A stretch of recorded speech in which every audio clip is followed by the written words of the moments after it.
Muy diferente resulta el panorama en el continente americano, especialmente en el centro y sur,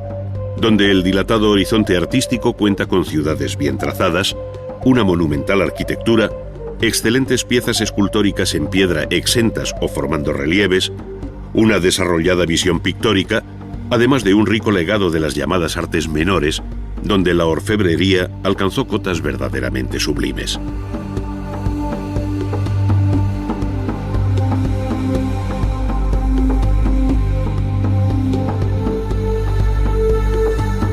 Sin duda ello se debe a una sociedad más compleja y desarrollada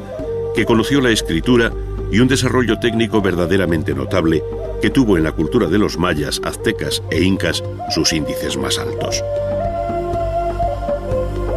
Sin embargo, no fueron estos unos episodios aislados, sino que tienen su engranaje en una tupida historia cuyo calendario se sucede de acuerdo con un sistema propio de medir el tiempo.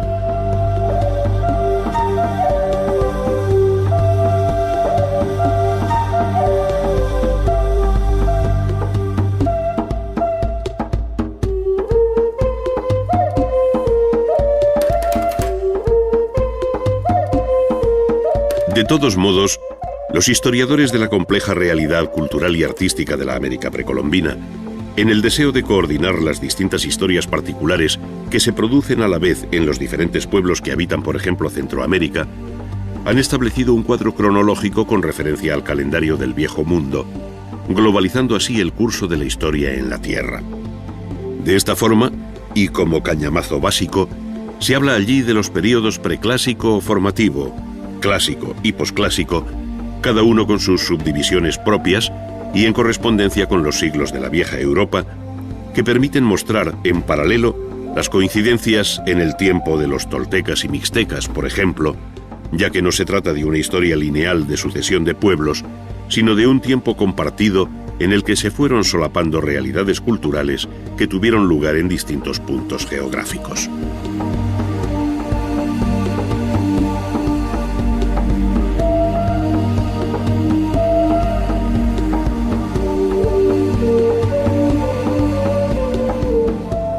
Concretamente, en el México antiguo, cuando todavía no habían desaparecido los olmecas del Golfo,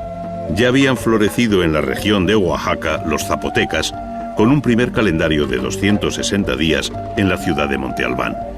En paralelo habían surgido en otros lugares la cultura de Teotihuacán,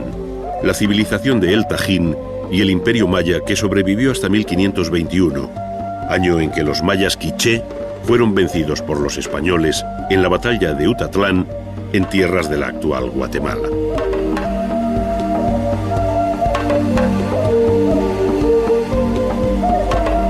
Por aquellas mismas fechas caía el imperio azteca y Hernán Cortés se hacía con su capital, Tenochtitlán. Pocos años más tarde, Pizarro acometía la conquista del Perú, poniendo fin en 1533 al gran imperio inca, que tuvo por último soberano a Atahualpa, hijo del gran Huayna Cápac.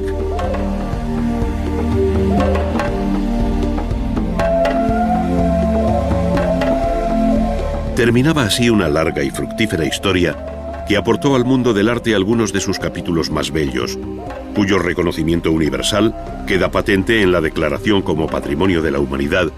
de lugares como Teotihuacán, Palenque, Chichén Itzá, Uxmal, El Tajín y un largo etcétera, hasta llegar a Cuzco o a las cumbres de Machu Picchu, desde donde pudieran divisarse los horizontes más lejanos de aquella historia a la que se sobrepone la no menos fecunda de la etapa colonial española.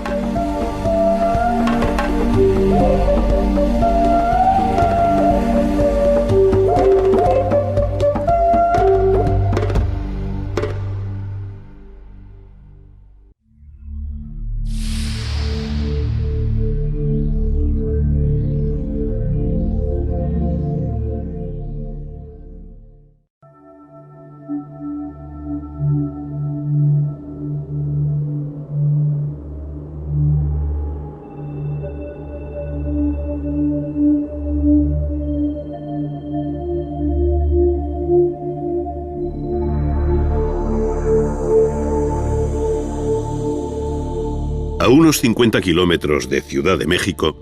se encuentra una de las maravillas del mundo antiguo, cuyo actual silencio, solo roto por las voces de sus visitantes, dista mucho del rumor urbano que emanaba de aquella imponente ciudad que llegó a ser Teotihuacán, la ciudad de los dioses.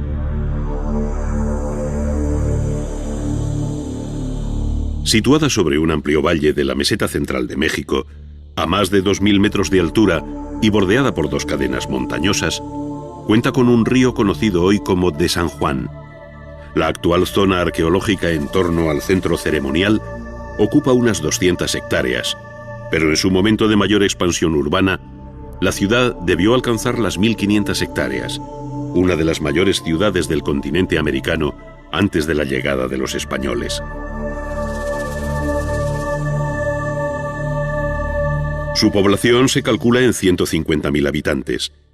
pero no son estas cifras las que hacen excepcional a Teotihuacán, sino la madurez de su planteamiento urbano como ciudad planificada con claras funciones ceremoniales y administrativas, además de constituir un importante mercado. Junto a su monumental arquitectura religiosa y civil, Teotihuacán cuenta también con magníficos palacios y ordenados barrios de artesanos y agricultores,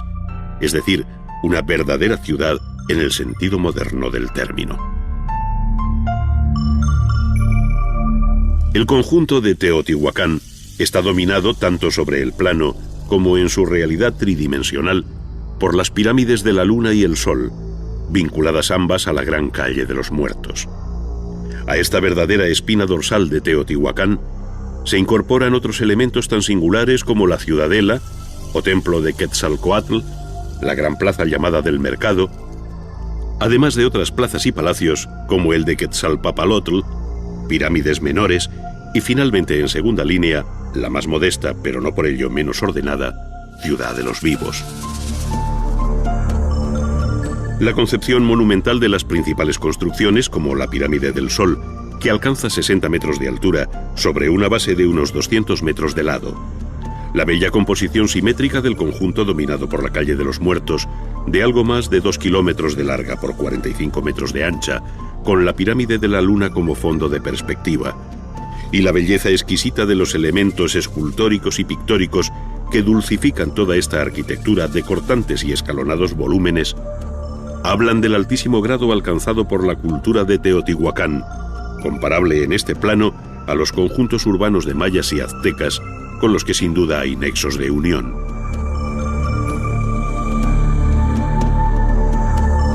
Parece seguro que los resortes de este fenómeno urbano radican en que aquí recibieron un culto muy especial tanto Quetzalcóatl, el dios de la vida representado como una serpiente emplumada, como Tlaloc, el dios de la lluvia, al que se figura como una máscara con varios círculos en los ojos, tal y como aparecen ambos en la pirámide de Quetzalcóatl.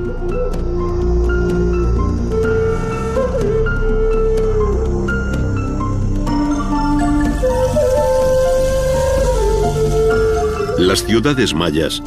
dispersas por un amplio sector de Centroamérica que hoy afecta a varios estados del sur de México, y muy especialmente a la península de Yucatán, Guatemala, Belice, Honduras y El Salvador, ofrecen la imagen más potente de la cultura maya. Ciudades como Tikal, en medio de la espesura de la selva guatemalteca y en un paisaje abrupto, hacen sobresalir por encima de la masa arbórea de los bosques los edificios más importantes de su sobrecogedor centro ceremonial y administrativo. Este se compone de varias acrópolis con amplias plazas, esbeltísimas pirámides, templos escalonadas, plataformas, conjuntos gemelos, palacios, juegos de pelota, mercados y baños, todo ello construido básicamente entre los siglos III y IX de nuestra era, cuando Tikal, como recuerda Leopoldo Castedo, era mayor que París, y nada había en esta ciudad que pudiera compararse, por ejemplo, con la pirámide del Jaguar gigante.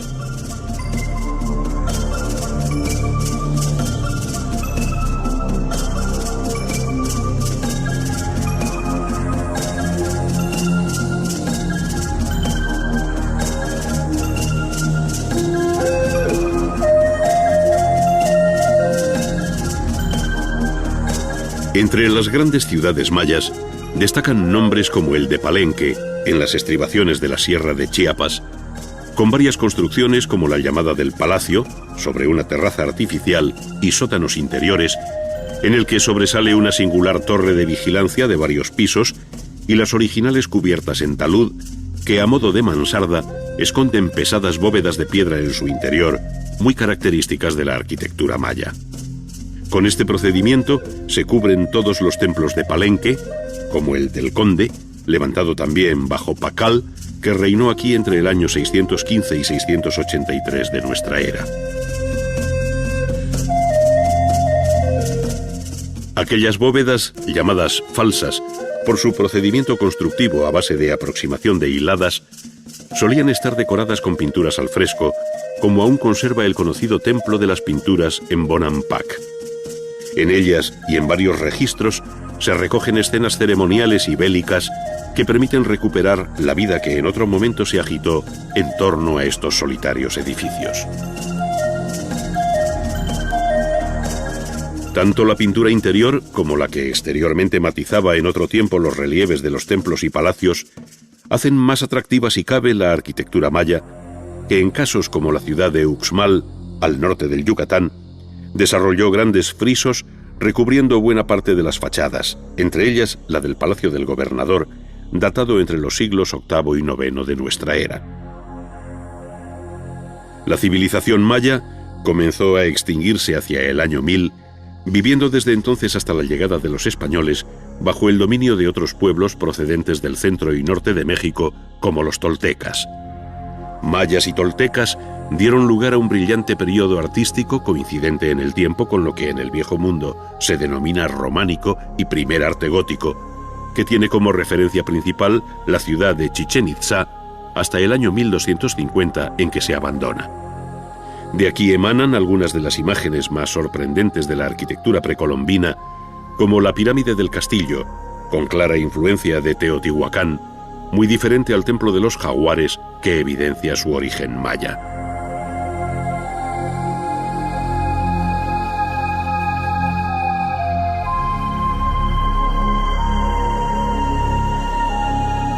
El eslabón final del arte mesoamericano pertenece por entero al pueblo azteca, que tuvo su capital en Tenochtitlán, fundada en 1345 sobre el lago de Texcoco y conquistada por Hernán Cortés en 1520. Sobre ella se construiría la actual Ciudad de México.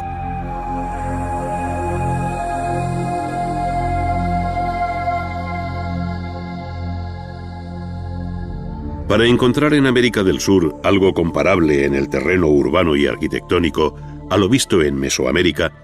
hay que trasladarse hasta la región de los Andes centrales, donde surgirá el gran imperio inca. No obstante, varias culturas preincaicas, ya en Chavín de Huántar, en Tiwanaco, en la orilla boliviana del lago Titicaca, en Chanchán, capital del reino de Chimor, o Pachacamac, entre otras, levantaron ciudadelas, palacios y templos en piedra o adobe de una gran severidad, que delatan un horizonte y una estética muy personal y distinta a lo conocido en otras áreas precolombinas.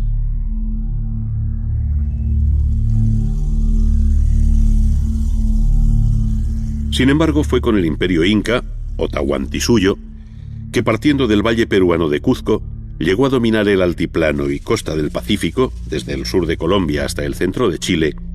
cuando se construyeron las obras más colosales con una técnica que todavía sorprende, entre otras cosas, por su perfección en el ajustado encaje de los elementos pétreos.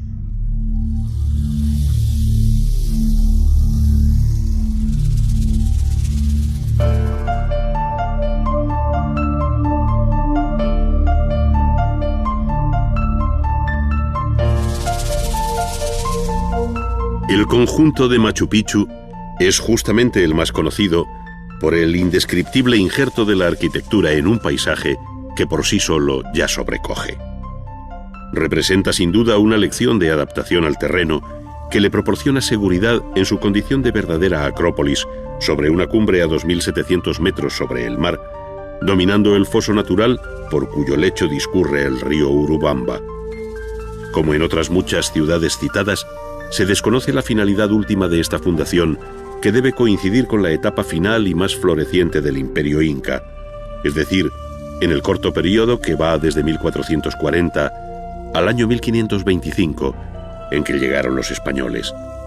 La sólida construcción que sienta a hueso sus piedras sin argamasa alguna, las puertas y ventanas trapezoidales,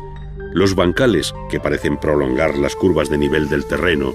escaleras, la plaza central, templos, palacios y casas formando barrios muy bien organizados, sintetizan este prodigio del hombre frente a la naturaleza que inspiraron a Pablo Neruda su poema Alturas de Machu Picchu.